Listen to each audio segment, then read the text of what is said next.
Welcome back. You're watching Luck on Sunday. Now, earlier in the programme, both Rafe Beckett and Neil Channing suggested that one of the most important factors in terms of the sport's health in relation to betting in the next few years would be the success of the Tote. The new Tote, of course, because the Tote as it stands is the new name, if you like, of Alizetti Partners, who acquired initially 25% of the existing pool betting operation from Fred Doan and have now this week completed the entire acquisition of the pool betting operation from Fred Doan. And the chief executive of the Tote UK, as we are now calling this institution, quite rightly, is Alex Frost, and he is making a second appearance here on Luck on Sunday. Alex, good morning. Morning. And the first time you came in when you were in the middle of quite protracted negotiations with Britbet, which was the consortium of UK racecourses who were trying also to start their own pool betting operation before you sort of became one...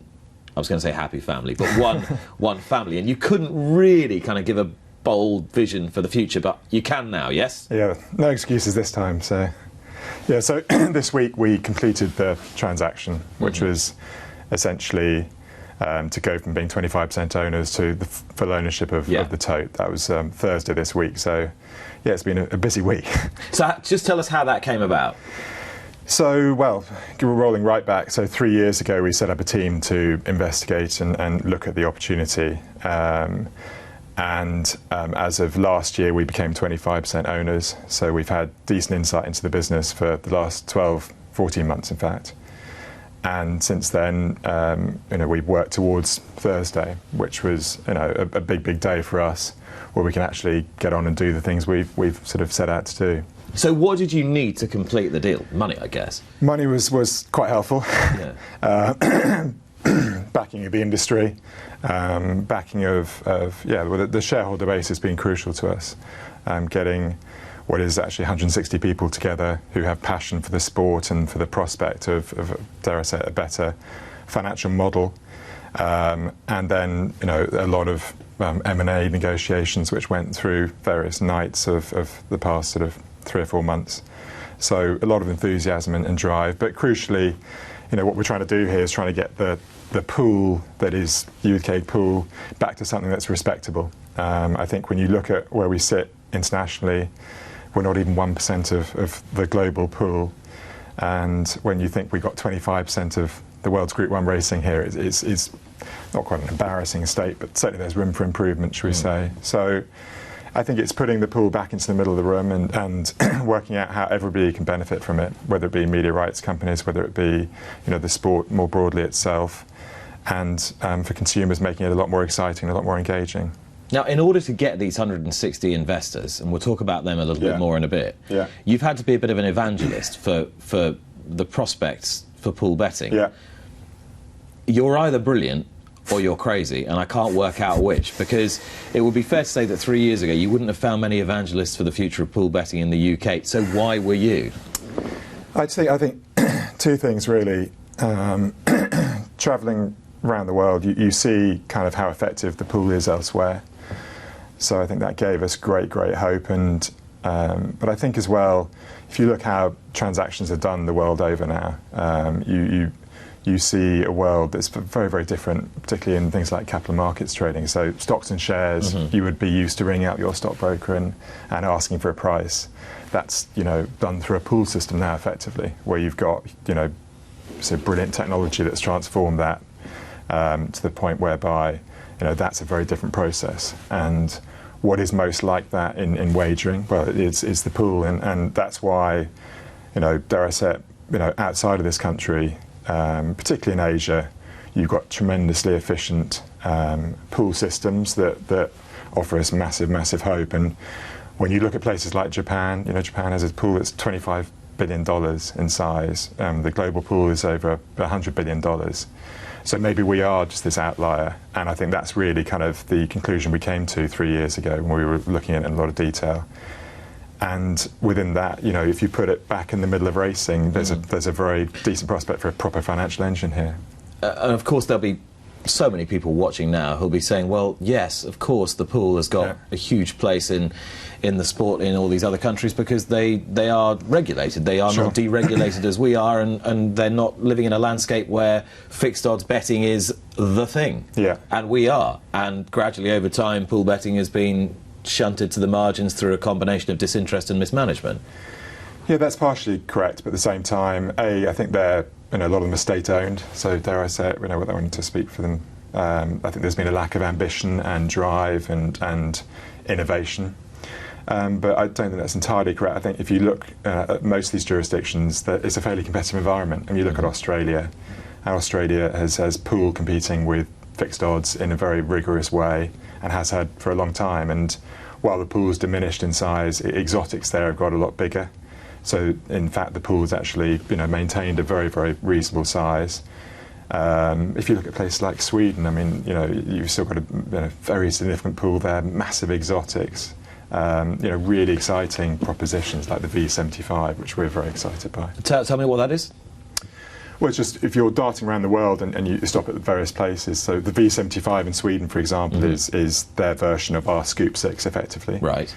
But that's it rolls through to either somewhere between a £5 million pool and it's been as high as 25 million. So if you put these bets framed the right way and if you get behind them the right way as an industry, they can be incredibly exciting, and we see a world whereby you can sort of have something equivalent to a national lottery type event. Okay, so how do you do that, and how do you get the heft, if you like, to market this and get that message out to enough people to want to bet into the pool? Yeah, well, it's a challenge that I think needs to embrace everybody, and I include sort of the international partners, which which we will go after hard and have already. So the ecosystem needs to be a much bigger distribution. It needs to be heavily marketed, heavily invested in, and that's why we brought in brilliant teams from other industries. And dare I say it, I think the sort of the proof of the pudding of our prospects is we're seeing a lot of people from senior executives from the rest of the industry come in and support us and work with us. So just very sort of proficient distribution. Partnerships with racing, so hence our partnership with Britbet is absolutely crucial. Partnership with international, so I just make the pool that much more interesting and engaged. Huge amounts of data. I think we've got a huge advantage in the sense we don't need people to lose for us to win. Do you know what I mean? The nature of a pool is that you can become a sort of Camelot type organisation and just present it in a very different way, which is, we can make it as interesting as possible, we can give you as much data as possible, we can tell you as much about the horses as possible, because we want you to win. We don't need you to lose for us to win. So growing the pool is and make it, you shouldn't have to go and fill out a play spot form, with a little baro that doesn't really work. There's huge opportunity to digitalise and make it a lot more appealing. Okay, so technologically you want to move it forward, you want to make it more customer friendly. To what extent has your impetus been forced by the way you view the relationship between punters and existing bookmakers in this country? I think it feels quite confrontational at the moment. And I think we've got an opportunity here with the amount of data we have, and you look at things that are available, whether it be sectional timing, whether it be stride pattern lengths, whether it be just a better data presentation. When you sort of Apple Music don't present things to you in a sort of draconian old school way, there's a very different way that music gets presented to you now. So there are huge technological advancements that give us a much better way of presenting it to customers now, which is hopefully very different to what's currently on offer, and we need to find those interesting ways. And so fixed odds bookmakers are it's a channel that we won't really sort of delve into too hard. What we will do is expand exotics, tend to follows, very different products. While we'll lean on singles in some way, it'd be much more the likes of tend to follow and the sort of interesting pools and exotics that we think we can really make much more interesting. But do you think exotic betting, so betting exactas, trifectas, combination bets, do you think that is ever capable of being culturally ingrained into the punter psyche in this country as it is elsewhere? Look, I think there's you look at the play spot, it's one of the most popular bets in the country. So I think it already is, arguably. I think it's how you put it in front of people and make it interesting that's our challenge. And I think the idea of is it interesting right now when you fill out a form and it's you're choosing a place spot, for example, you're choosing from 140 horses on a Monday morning when you've got other things going on. There are different ways to present it to people. People are used to a sort of 3-click Amazon experience, whereas we're presenting it to them in, I think, very much the wrong way. We've had very smart people look at how it is currently and how it can be going forward. Okay, so I wake up on a Monday morning and I want to have a bet, or I'm a punter. Yeah. So say I'm a moderately serious punter, and the new Tote play spot has become a big thing for me. How is it going to be presented to me in a more interesting, palatable, appealing way? Well, I don't want to sort of plagiarise Apple Music or anything, but you can see a way where it can be presented to you. If you're telling us that you like picking a certain type of horse, then we can present a short list of horses in a much more sort of digestible way. I think there's an enormous amount we can do to make the sport much more interesting, and whether you have league tables around your play spot. I think the idea of winning one of these mega jackpots is one thing, but I think it's another thing when you've got 10 of you in an office and you make it a league table between yourselves. I think that you look at the proficiency of fantasy league football and what that's done for the interest in football, and the interest in you generally feel now that you have real interest in those players. And do you need to have a big bet? No, you don't at all. But you're heavily engaged because you've got a league table at work going on, and I think this gives us a great opportunity to broaden the sport. I think the Tote 10 to follow is fantastic to me because that brings you closer to the enables and the big stars of the sport, where you feel as though they're in your stable, they're in your team. You've got again a competition going on with friends. And it's less confrontational about kind of you versus somebody who's wanting to take your money, and much more an interactive game between friends. How soon can we expect to see this? When will this be visible to me? Yeah, well, as I say, we've been in the seat for 48 hours, so it's not going to be straight away, but we're probably a month away from getting some big things out there, and it's hopefully a better digital offering. The 10 to follow is going to launch next month for the National Hunt season, and then we roll from there. We've got some very, very exciting plans, but we've got a lot of consumer data that we've looked at. People have been kind enough to fill out all sorts of forms for us to make us better educated on what they want. And what have they told you? They've told us that there are some real barriers to entry at the moment, and I think when you compare the singles offering to what they're getting, the price difference is a problem. So we've got to sort of sit down and work that through to a logical way. There are some areas where it's the Tote is a great proposition. I personally didn't appreciate that for the Grand National last year, 39 out of 40 horses in the Grand National paid better on the Tote. But I didn't know that because it was never presented to me. So there are some races where it's really well put forward. I think we took great encouragement from things like World Pool. So World Pool, where under Ascot's guise, we merged pools with Hong Kong for the festival. And that worked? Festival. It's a huge success, and that's given us great encouragement, in terms of that model going forward. It tells you if you bring international flow into the mix, it's very, very exciting. Now, obviously, I have absolutely zero doubt that any of the 160 people that you've got to invest in this, some of them are seriously big players in the city, and many of them well-known racehorse owners and breeders, have racing's best interests at heart. But this is not an entirely philanthropic endeavour on their part. They want to make money as well. So how do you square that with the idea that it's all for racing's good? Sure. Look, it's I think very simply put, they are bought into a business plan that's 5 years long. So they are here for 5 years and very driven to make it work for 5 years, and well beyond that, frankly. And this project is a success if we can make the pool bigger and significantly bigger at that.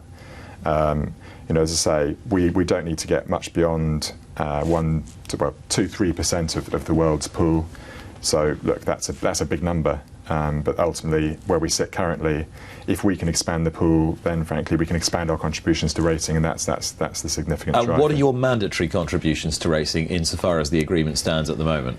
So we have shown a financial model that works for us. Yeah. And it's been very much accepted by the sport and the partners we've been working with, whether it be Britbet or media rights partners. So that clearly is a relationship that's symbiotic and works well. That is set up two ways. One is a contribution towards Britbet. Britbet, just to clarify, so Britbet is the organisation, the umbrella name for the 55 partner racecourses. Yeah. So that doesn't include Ascot. The 55 partner racecourses who are the on-course operators of the Tote, effectively. Exactly. So that contribution goes into racecourses and then gets just distributed from there. It's then the obligatory levy contribution beyond that. So there are two very, very big channels of money flow that are driven by the size of the pool. So everything that is bet on course goes straight back into Britbet to the sport. Correct.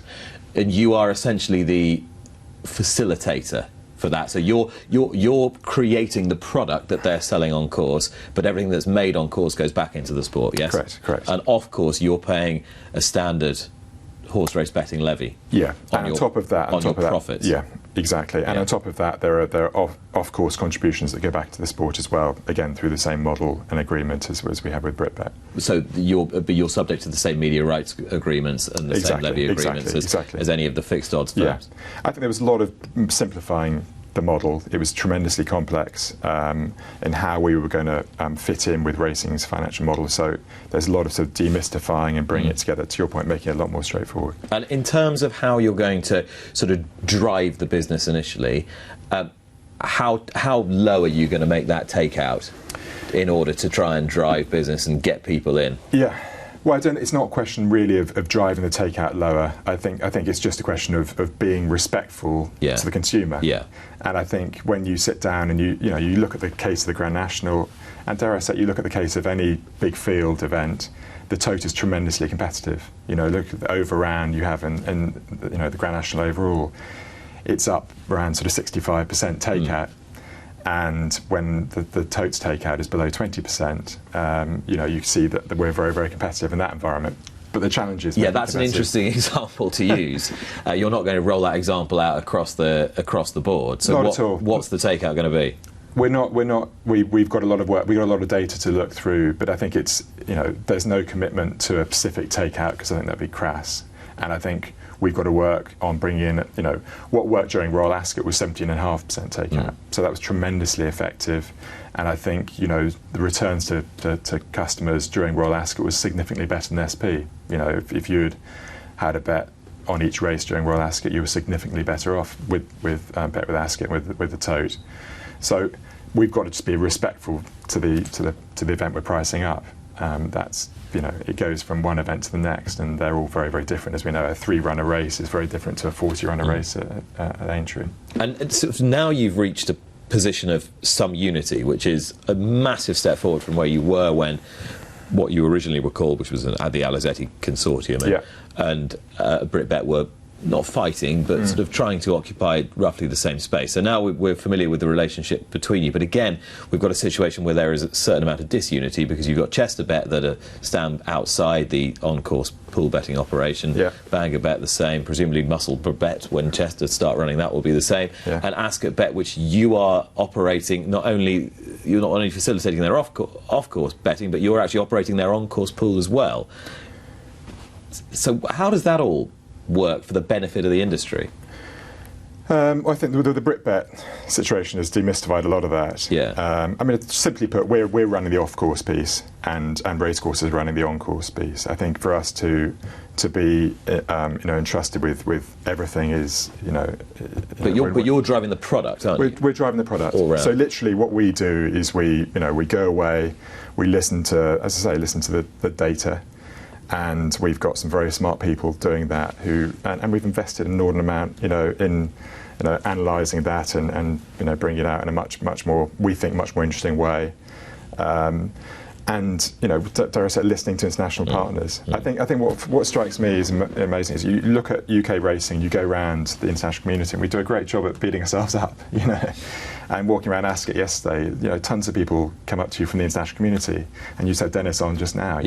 Ascot's a brilliant event, amazing. UK horse racing. I mean, why do every single other jurisdiction the world over name their big races after our big races? The respect towards UK horse racing is amazing. So what do we? I think to your point, we've brought a lot of people together. And we've kind of tried to make them appreciate what we're hearing is like tremendously positive. What have they got in their offering internationally? An absolute obsession with UK horse racing. And within that, they want to have a bet on UK horse racing. So what we're doing is, commingling the pools to make it much, much more easy for them to have a Royal Ascot experience where they can bet on UK horse racing, and that is to our benefit enormously, to the point whereby, hopefully going forward, we won't be less than 1% of the global pool providing, 30% or 25% of the world's Group 1s. It feels a very sort of unfair balance, dare I say it. So much more I want to talk to you about, and I know you're staying with us for a little while, but for the moment, Alex Frost, thank you very much indeed.